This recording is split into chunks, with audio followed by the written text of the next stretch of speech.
હાલો મિત્રો, તો સ્વાગત છે આજના નવા વ્લોગમાં. તો પહેલા તો બધાને જય માતાજી. તો આજ તો જવાનું છે છઠ્ઠીમાં, અને છઠ્ઠી છે અમારા બેનના ભાણિયાની, કારણ કે અત્યારે રહેતા હતા પહેલા સુરત, પણ અત્યારે દેહમાં આવ્યા છે. તો દેહમાં અત્યારે મારા મોટા બાપુના ઘરે છે અત્યારે, તો ત્યાં જવાનું છે આપણે. અત્યારે છઠ્ઠી લાગી છે આપણે, અત્યારે બપોર પછી 5 વાગ્યાનું કહેતા હતા, એટલે અત્યારે તો 5 વાગ્યા આવ્યા છે. 5માં થોડીક જ વાર છે. હાલો તો હવે નીકળીએ, કારણ કે આપણે એકલાને જવાનું છે. શિવાંશભાઈ એને તો બપોરે તમે જોવો છો એમ હમણાં બ્લોગમાં આપણે જોઈએ છીએ કે હમણાં 2 દિવસ છે નકરા દવાખાનાના જ બ્લોગ આવે છે. એટલે શું છે કે એને તાવ ને એવું છે, એટલે થોડુંક તડકાનો બહાર કાઢવાની ના પાડી છે ડોક્ટરે, કે હવે તડકામાં બહાર ક્યાંય ન લઈ જતા એને. એટલે આપણે જવાનું છે એકલા. સુહાની બેન ને મારા પપ્પા ને એ તો દાદા દીકરી બધા વ્યા ગયા છે ત્યાં. તો આપણે બાકી રહી ગયા હતા, કારણ કે આપણે થોડુંક મોડું થઈ ગયું હતું. તો હાલો હવે નીકળીએ. તો મિત્રો અત્યારે આપણે પહોંચી ગયા છીએ ઘરે, અને જો ભાઈ દા છે અમારે પટેલ, દા છે શેરણાના, દાનું ગામ શેરણા છે, અમારા મોટભાઈ છે, પછી અમારા કાકા અહીંયા બેઠા છે, અને આ પણ આ અમારા પટેલ છે. આ કાલે આમનું ગામ છે મેથળી, અને કાલે ત્યાં જ જવાનું છે, કારણ કે કાલે છે શ્રીમદ. અહીંયા અમારે નાનો ભાઈ બેઠો છે, પછી મહેમાનને બધા બેઠા છે અહીંયા. હાલો તો જે છઠ્ઠીની વિધિને બધું ચાલુ કરવાનું થોડુંક વાર છે, એટલે આપણે વ્યવહાર અહીંયા અગાસી ઉપર થોડુંક બીજી રૂમ છે ઉપર ત્યાં આવી આવ્યા છે. તો હમણાં ઘડીક ચાલુ થાય પછી જઈએ.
અત્યારે છઠ્ઠીનું કામ પૂરું થઈ ગયું છે, તો હવે નીકળવી ઘરે જવા. તો અમારે સુહાની બેન છેવડો પેન્ડલ લઈ લીધું છે.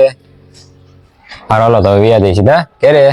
તો મિત્રો અત્યારે આપણે પહોંચી ગયા છીએ ઘરે. તો હવે અમારે સુહાની બેન તો હિસકે બેસી ગયા છે ફોન લઈને સીધા. તો મિત્રો આપણે બપોરે ખાઈ પીને સીધા હુઈ ગયા હતા, અને જાગ્યા છીએ રોંઢે ઠેઠ, અને જાગીને તરત જો અમારે શિવાંશભાઈ લઈ લીધી છે શીશી. શિવાંશ શું કરશો? દીદી ક્યાં છે? શું કરશો? રમશો? કેમ થાય? દબાઈ તો દબાઈ, એટલે ફુવારો થાય પિસ્કારી. હેઠે રાખીને દબાઈ, હેઠે રાખીને દબાઈ. અમારે શિવાંશભાઈ રમે છે. હાલો તો હવે એક ટાટા કહી દે, તો અહીંયા ટાટા કહી દે. હાલો તો હવે આજનો વ્લોગ આપણે અહીંયા પૂરો કરીએ છીએ. મળશું કાલે નવા વ્લોગમાં. તો ત્યાં સુધી બધાને બાય બાય.